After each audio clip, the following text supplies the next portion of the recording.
That includes New Orleans, where today authorities stepped up their efforts to empty the city.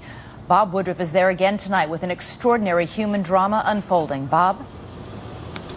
That's true, Elizabeth, and good evening from New Orleans. Here, the police and the National Guard find themselves in a very difficult position tonight to try to carry out an order to force people from the city without actually using force.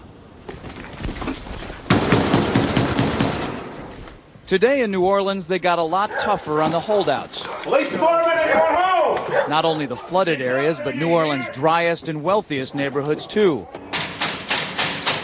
Police department!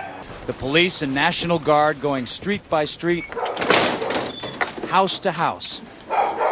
We need to make sure, too, that whenever we knock on doors, people refuse to leave. We need to make a note, call it in. They say there are no orders to use force, just strong persuasion, sometimes entering open houses with guns drawn, and instructions to disarm anyone inside. You say guns will be taken? No one will be able to be armed. We will take all weapons. That happened today in this wealthy neighborhood where homeowners had armed themselves to protect their mansions. Residents were handcuffed on the ground. In the end, police took their weapons but let them stay in their homes. They were a little bit threatened because our weapons were bigger than their weapons.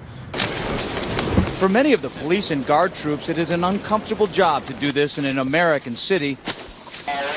This guard unit occupied a church, using it as a base camp.